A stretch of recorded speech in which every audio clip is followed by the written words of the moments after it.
நாடு முழுக்க பல்வேறு குற்ற சம்பவங்கள் நடந்துட்டே தான் இருக்கு.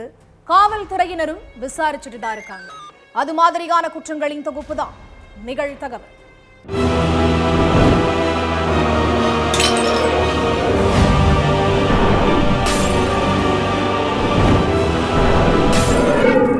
நிகழ்தகவு. வீட்டின் மொட்டை மாடியில் அமர்ந்திருந்த +2 மாணவன் வெகு நேரமாகியும் மகனை காணாததால் மாடிக்கு சென்று பார்த்த தாய். பெற்ற தாயின் கண் எதிரிலேயே வீட்டின் 4வது மாடியிலிருந்து பொத்தென கீழே குதித்த மாணவன். விசாரணையில் அடுத்தடுத்து வெளிவரும் அதிர்ச்சி தகவல்கள். மகனை இழந்துவிட்டு தவியாய் தவிக்கும் பெற்றோர். +2 மாணவனின் விபரீத முடிவுக்கு என்ன காரணம்? நடந்தது என்ன?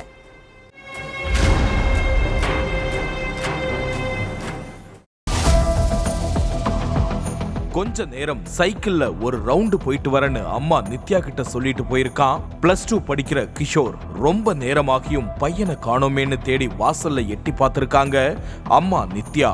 அப்போ மகனுடைய சைக்கிள் எப்பவும் நிக்கிற இடத்துல அப்படியே நின்னுட்டு இருந்திருக்கு. என்னடா சைக்கிள்ல போறேன்னு சொல்லிட்டு போனா, ஆனா அவனோட சைக்கிள் நிக்குதேன்னு அம்மாவுக்கு டவுட் வந்திருக்கு. ஒருவேளை மாடிக்கு போயிருப்பானோன்னு நினைச்சு வீட்டோட மொட்டை மாடிக்கு போய் பார்த்திருக்காங்க. அங்க ஒரு ஓரமா வாடின முகத்தோட உட்கார்ந்திருந்த மகனை பார்த்து, ஏண்டா இங்க வந்து இப்படி உட்கார்ந்துருக்கன்னு நித்யா கேட்டிருக்காங்க. அப்போ திடீர்னு எழுந்திருச்சு, அம்மா என்ன மன்னிச்சிருமா, நான் கீழே குதிக்க போறேன்னு சொல்லியிருக்கான். டேய் என்னடா சொல்ற, அதெல்லாம் வேணாண்டா, அம்மா சொல்றத கேளுன்னு நித்யா கதறிக்கிட்டே மகனை பிடிக்க முயற்சி பண்ணியிருக்காங்க. ஆனா அதுக்குள்ள 4வது மாடியில இருந்து பொத்துன்னு கீழே குதிச்சிருக்கான் கிஷோர். பெத்த மகன் கண் எதிரிலேயே மாடியிலிருந்து கீழே குதிச்சதை பார்த்ததும் ஒரு நிமிஷம் நித்யாவுக்கு உயிர் மூச்சே நின்னு போயிருக்குது. அடுத்து வேகமா கீழே இறங்கி போறதுக்குள்ள கிஷோர் துடிதுடிச்சு உயிரிழந்துட்டான். தகவல் தெரிஞ்சு அங்க வந்த போலீஸ் சிறுவன் கிஷோரோட சடலத்தை கைப்பற்றி கீழ்ப்பாக்கம் அரசு மருத்துவக் கல்லூரி மருத்துவமனைக்கு போஸ்ட்மார்ட்டத்துக்கு அனுப்பி வச்சாங்க. அதுக்கப்புறம் கிஷோரோட இந்த விபரீத முடிவுக்கு என்ன காரணம்னு பெத்தவங்க கிட்ட விசாரிச்சப்பதான் உண்மையே தெரிஞ்சிருக்கு.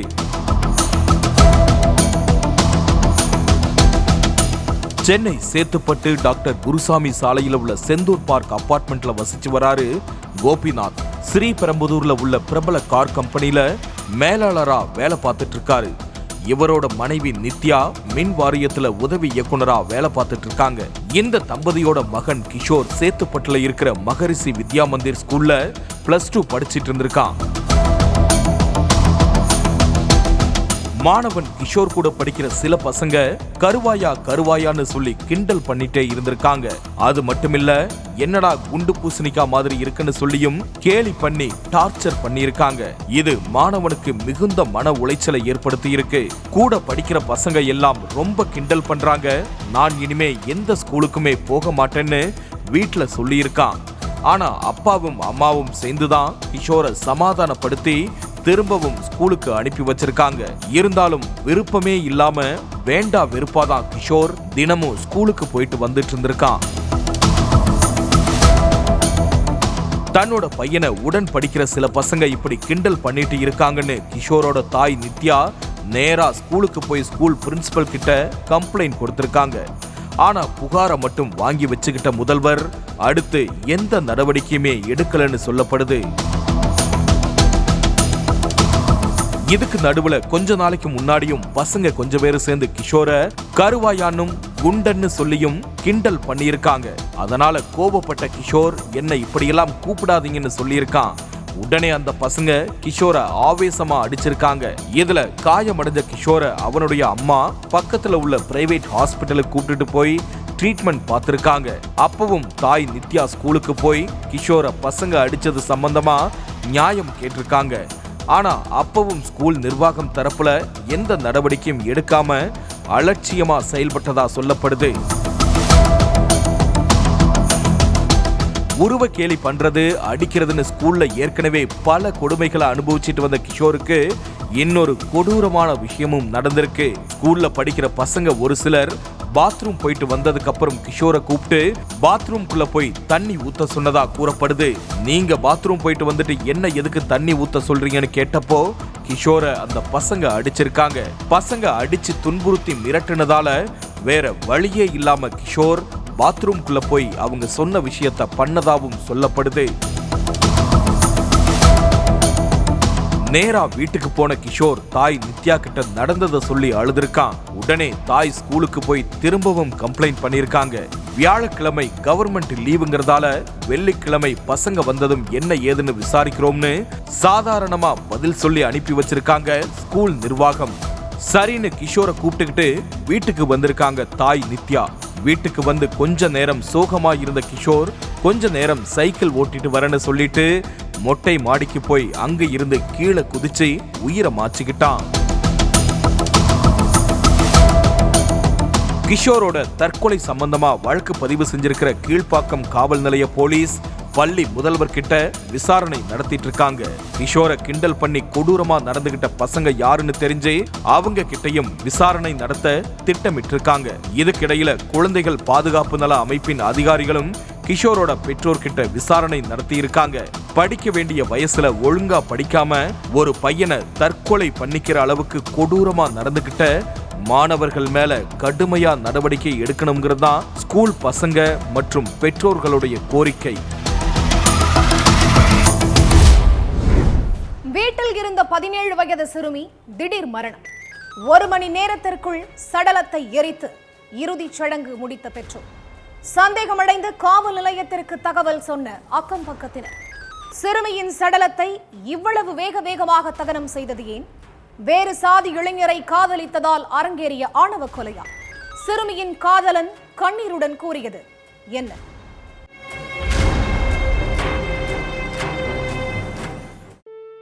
திருப்பதி சந்திரகிரி பக்கத்துல நரசிங்காபுரத்தை சேர்ந்த 17 வயசு சிறுமி திடீர்னு உயிரிழந்துட்டதா சிறுமியுடைய அம்மாவும் அப்பாவும் சொந்தக்காரங்க கிட்ட சொல்லி இருக்காங்க.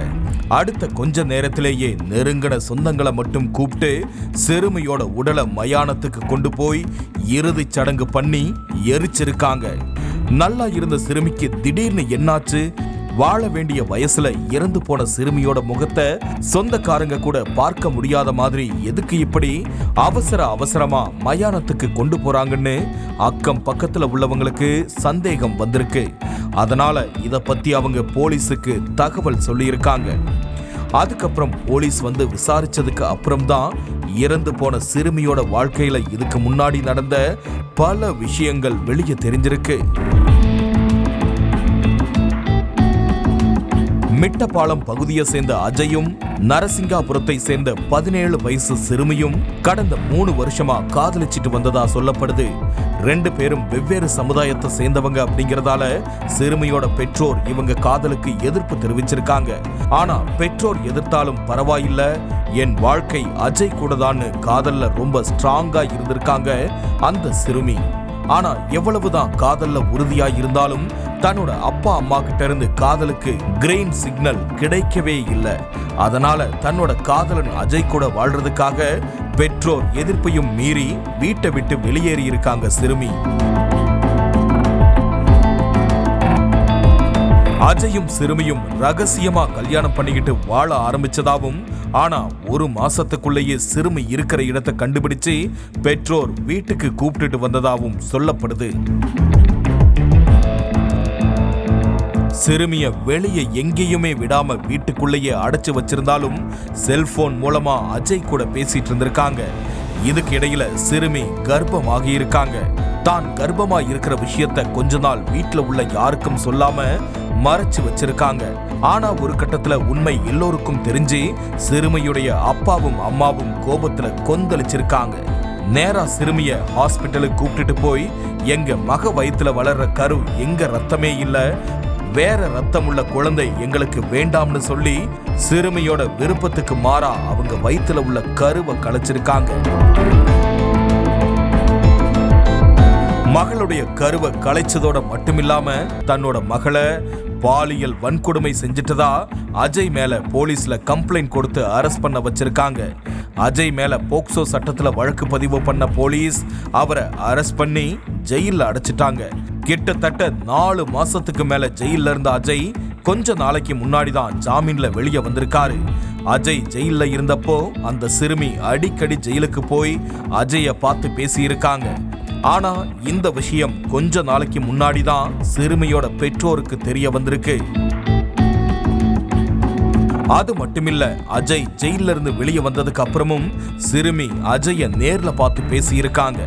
இந்த விஷயம் எல்லாம் தெரிஞ்ச ஆத்திரம் அடைஞ்ச பெற்றோர் சிறுமிய கண்மூடித்தனமா அடிச்சு உதைச்சு சித்திரவதை பண்ணி இருக்காங்க. அப்போ தன்னோட காதலன் அஜயோட செல்போனுக்கு என்னை எங்க வீட்டுல அடிச்சு மிதிச்சு கொடுமைப்படுத்துறாங்க, என்னை எப்படியாவது காப்பாத்துன்னு மெசேஜ் பண்ணியிருக்காங்க. காதலியோட மெசேஜ பார்த்து பதறி போன அஜய் ஃப்ரெண்ட்ஸ்களை கூப்பிட்டு என்ன பண்ணலாம்னு யோசிச்சுட்டு இருக்கும் போதே காதலி உயிரிழந்த விஷயம் அஜய்க்கு தெரிய வந்திருக்குது. அடுத்து நேரா போலீஸ் ஸ்டேஷனுக்கு போன அஜய் சிறுமி தனக்கு கடைசியா அனுப்பின மெசேஜை காட்டி கண்டிப்பா சிறுமியோட அம்மாவும் அப்பாவும் சொந்தக்காரங்களும் சேர்ந்துதான் அடிச்சே கொன்னிருக்காங்க, அவங்க மேல நடவடிக்கை எடுக்கணும்னு சொல்லி கம்ப்ளைண்ட் கொடுத்திருக்காரு. அஜய்க்கு சிறுமி கடைசியா அனுப்பின மெசேஜ ஆதாரமா வச்சு வழக்கு பதிவு பண்ண போலீஸ் சிறுமியோட அப்பா கிஷோரையும் அம்மா சுஜாதாவையும் பிடிச்சு போலீஸ் ஸ்டேஷனுக்கு அழைச்சிட்டு போய் விசாரணை நடத்திட்டு இருக்காங்க. சிறுமியோட உடலை எரிச்சிட்டதால சடலத்தை தோண்டி எடுக்கவும் முடியாது. வேற சாதி பையனை காதலிச்சதுக்காக பெற்றோர் தான் சிறுமிய அடிச்சு கொன்னுட்டாங்கன்னு சொல்லப்பட்டாலும் அது உண்மைதானான்னு விசாரிச்சு அதுக்கான ஆதாரங்களை திரட்டுற பணியில இறங்கி இருக்காங்க காவல்துறையினர். 9ஆம் வகுப்பு மாணவிகளை காதலிப்பதாக கூறி கடற்கரைக்கு அழைத்துச் சென்ற இருவர். சிறுமிகள் செல்வதற்கு முன் ஏற்கனவே கடற்கரையில் தயாராக இருந்த அரக்க கும்பல். சிறுமிகளை பார்த்ததும் மிருகமாய் மாறிய கொடூரன்கள். நடுநடுங்க வைத்த சம்பவத்தின் பகீர் பின்னணி என்ன? குற்றவாளிகள் சிக்கினார்களா?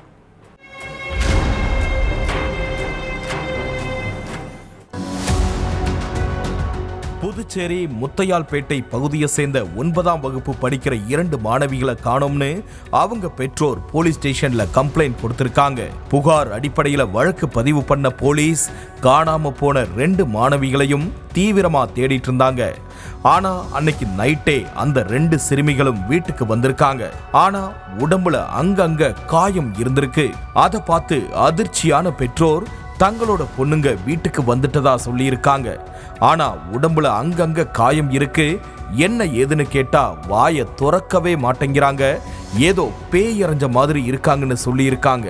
அடுத்து நேரா வீட்டுக்கு வந்த போலீஸ் சிறுமிகள் 2 பேர்கிட்டையும் விசாரிச்சிருக்காங்க. அப்பதான் தங்களுக்கு நேர்ந்த ரண கொடூரமான விஷயத்தை பத்தி அந்த சிறுமிகளே சொல்லி இருக்காங்க.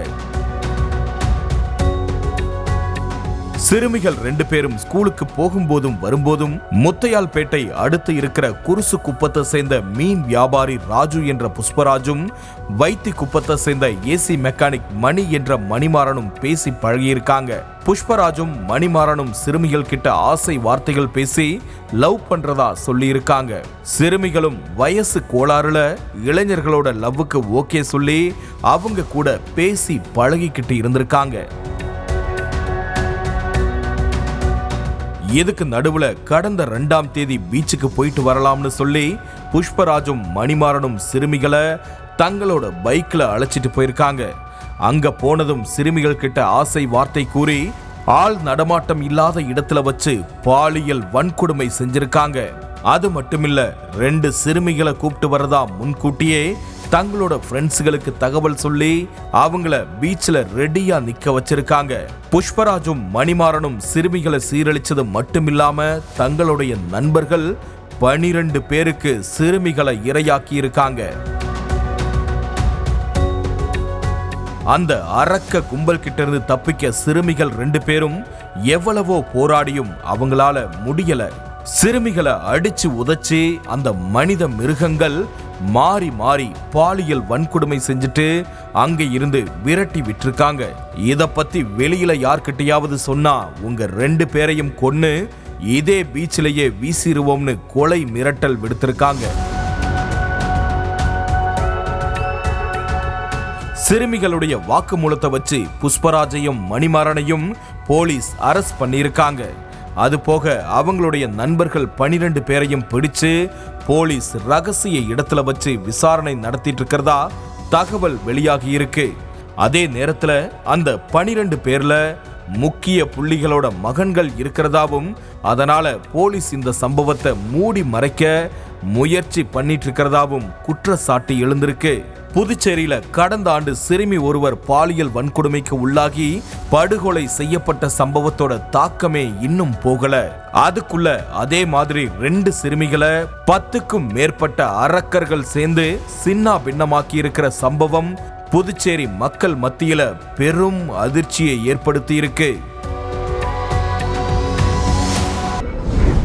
திருமணம் செய்து கொள்வதாக ஆசை வார்த்தை கூறி 16 வயது சிறுமியுடன் அடிக்கடி தனிமையில் இருந்து கட்டாயப்படுத்தி கருவை கலைத்த காவலர்.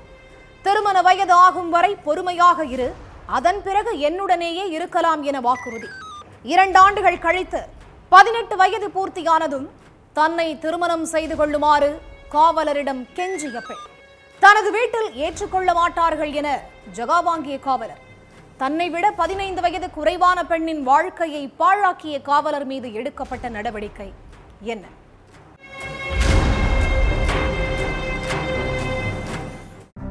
கர்நாடகா மாநிலம் யாதகிரி மாவட்டம் குருமித்கல் மகளிர் போலீஸ் ஸ்டேஷனுக்கு வந்த 18 வயசு இளம் பொண்ணு, சார் ஒருத்தர் என்னைய ஆசை காட்டி மோசம் பண்ணிட்டாருன்னு அழுதுருக்காங்க.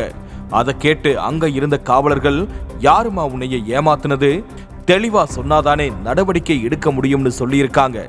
அப்பதான் அந்த பொண்ணு பல விஷயங்களை கொட்டி இருக்குது. சுராபுரா காவல் நிலையத்துல காவலரா வேலை பார்த்துட்டு இருந்திருக்காரு பலராமன். ஒரு பள்ளி பக்கத்துல ரோந்து பணியில இருந்த இவரு 16 வயசு சிறுமி கிட்ட பேசியிருக்காரு.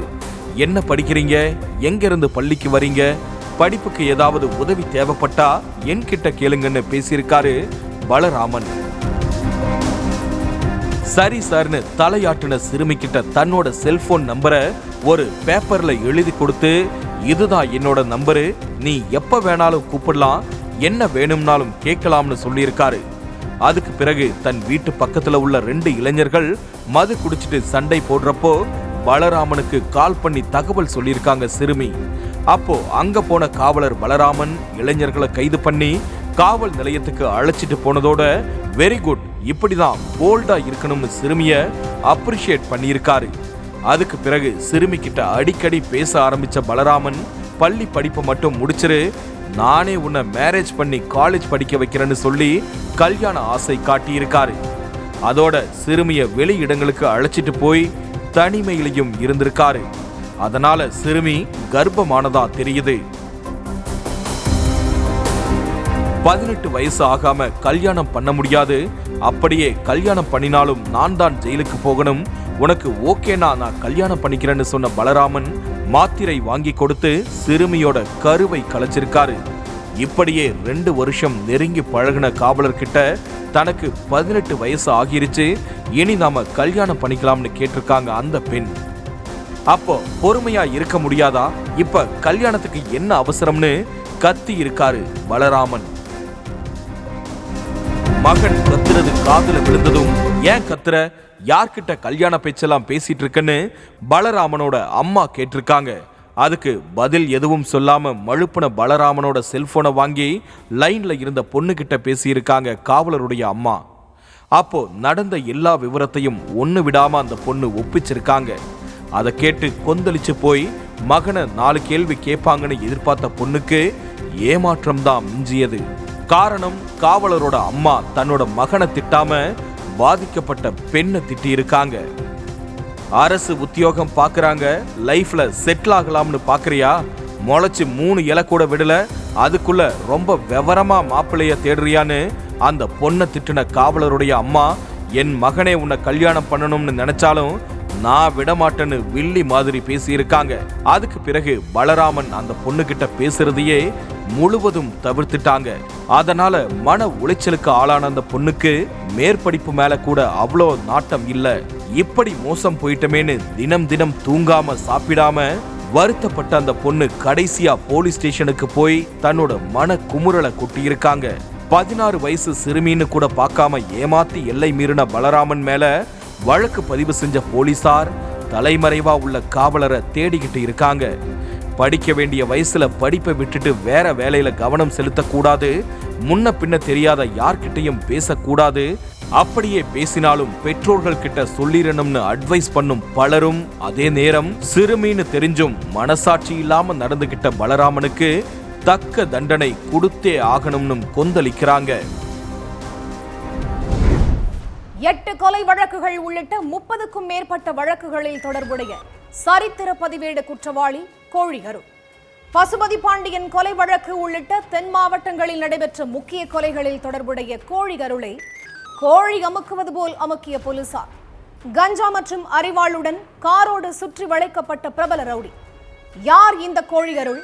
காக்கி சட்டைகளுக்கே சவால் விடும் வகையில் ஆட்டம் காட்டிய கோழி அருள் சிக்கியது எப்படி? பின்னணி என்ன?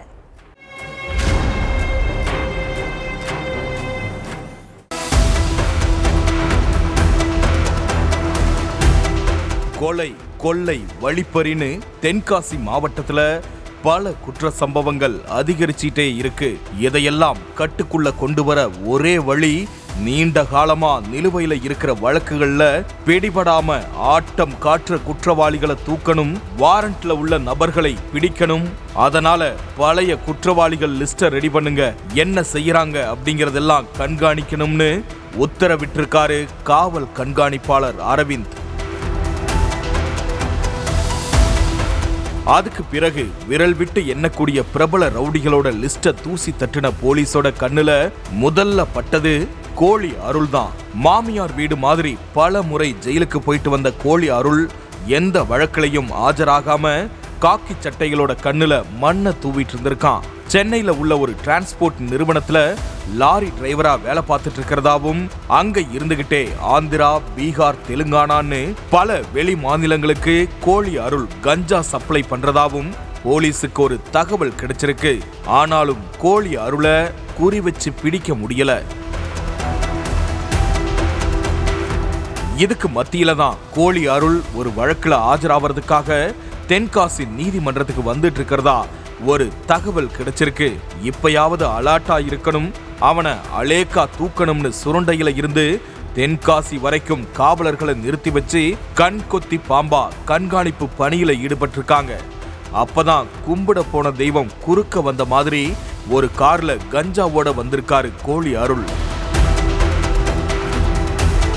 கீழ் சுரண்டை வாடியூர் சாலையில வந்த ஒரு காரை வழிமறைச்சு கோழி அருளை மடக்கி பிடிச்ச போலீஸ் அவர்கிட்ட இருந்து 1.5 கிலோ கஞ்சா, அரிவாள், கார் எல்லாத்தையும் கைப்பற்றி இருக்காங்க.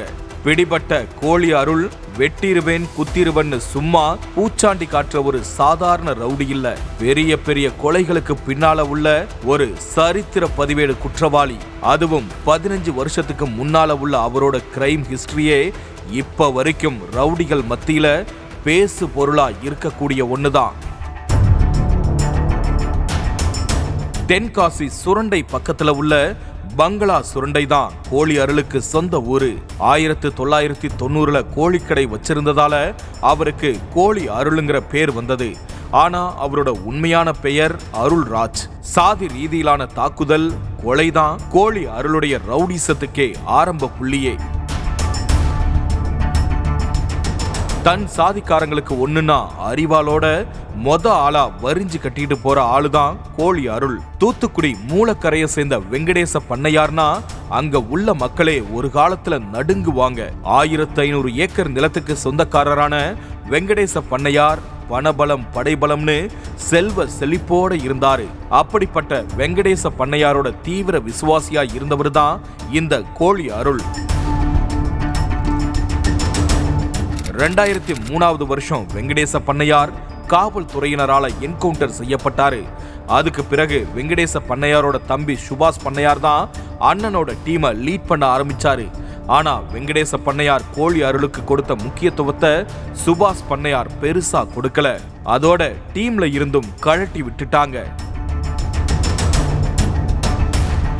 2006ல பசுபதி பாண்டியனோட மனைவி ஜெசிந்தா பாண்டியனை எப்போதும் வென்றான் பகுதியில ஒரு பாலத்துல வச்சு வெடிகுண்டு வீசி அரிவாளால வெட்டி கொன்னாங்க. அதுல கோழி அருள் ஒரு முக்கிய குற்றவாளி. அடுத்து 6 வருஷத்துக்கு அப்புறம் பசுபதி பாண்டியன் திண்டுக்கல் நந்தவனப்பட்டியில வச்சு கொலை செய்யப்பட்டாரு. அதுலயும் கோழி அருள் முக்கிய குற்றவாளி. அதே மாதிரி நெல்லையில கராத்தே செல்வின் கொலை செய்யப்பட்டதுக்கு பழிக்கு பழியா சென்னையில வச்சு கட்டதுரை கொலை செய்யப்பட்டாரு. அதுலயும் கோழி அருளோட பங்கு இருக்குது. ராக்கெட் ராஜாவுக்கு ரொம்ப நெருக்கமா இருந்திருக்காரு கோழி அருள். எப்படி தன்னோட சமூகத்துல உள்ள எல்லா பெரிய ரவுடிகளுக்குமே விசுவாசியா இருந்த கோழி அருளை அவங்க யாருமே ஒரு கட்டத்துக்கு மேல கண்டுக்கவே இல்ல, எந்த உதவியுமே செய்யல. அதனால கோழி அருளோட கோபம் அவங்க மேலேயே திரும்பி இருக்குது. ராக்கெட் ராஜாவுக்கு பரம எதிரியாவும் மாறி இருக்காரு கோழி அருள். அடுத்து கொலை முயற்சி, ஆட்கடத்தல், கட்ட பஞ்சாயத்து, வெடிகுண்டு பதுக்குதல்னு எல்லாமே அவரே தனியா பண்ணி தனிக்காட்டு ராஜாவா உலா வந்திருக்காரு கோழி அருள். அர்னால் படங்கள்ல வர்ற மாதிரி பெரிய குழல் வடிவ துப்பாக்கிய அசால்ட்டா கையாள்றதுல கில்லாடியான கோழி அருள் மேல பெருமாள்புரம், சுரண்டை, எப்போதும் வென்றான், ஆலங்குளம், சங்கரன் கோவில், மூன்றடைப்பு, தாடிக்கொம்பு, குறும்பூர், நாங்குநேரி, பாப்பக்குடி, பாளையங்கோட்டை, சிதம்பரம், விருகம்பாக்கம், திருவான்மியூர், கொரட்டூர்னு பல காவல் நிலையங்கள்ல 8 கொலை வழக்கு உட்பட 30க்கும் மேற்பட்ட வழக்குகள் நிலுவையில் இருக்குது. 2021 நெல்லை தாளையூத்துல கான்ட்ராக்டர் கண்ணன் அப்படிங்கிறவரு கொலை செய்யப்பட்டாரு. இந்த வழக்கு சம்பந்தமா கூட அந்த நேரத்துல பரபரப்பு ஆடியோ ஒண்ணு வெளியிட்டு இருந்தாரு கோழி அருள். உங்களுக்கு ஸ்ட்ரைக்கிங் ஃபோர்ஸ் வரும், ஆனா எனக்கு ஒரே ஒரு ஃபோர்ஸ் தான், அதுக்கான ஆயுதமே டேங்கர் லாரி தான். எங்க எதை கொளுத்தணும்னு எனக்கு நல்லா தெரியும். டேங்கர் லாரியோட 500 பேரை கொன்னுட்டு தான் நான் சாவேன். நான் செத்தாலும் பரவாயில்லைன்னு காவல்துறைக்கே சவால் விட்டிருந்தாரு கோழி அருள். வருஷத்துல பாதி நாள் சிறை கம்பிகளுக்குள்ளேயே கழிச்ச சிறை பறவையான கோழி அருளை பல முறை துப்பாக்கி முனையில தான் போலீஸ் கைது பண்ணியிருக்காங்க. அடுத்து சிறையில் இருந்து வெளியே வந்த பிறகு எந்த வழக்குக்கும் ஆஜராகாம பாம்பே, தாராவி, நெல்லை, மதுரைன்னு பல பகுதியில பதுங்கி இருந்துகிட்டு காக்கி சட்டைகளுக்கே தண்ணி காட்டிட்டு இருந்தாரு. இந்த சூழல்ல தான் கஞ்சாவோட கோழி அருளை கோழி அமுக்கிற மாதிரி அமுக்கி இருக்காங்க போலீசார். ஒவ்வொரு குற்றங்களின் முடிவும் சட்டத்தின் கையில். விசாரணை தொடரும். பார்க்கலாம் அடுத்த நிகழ்தகவை.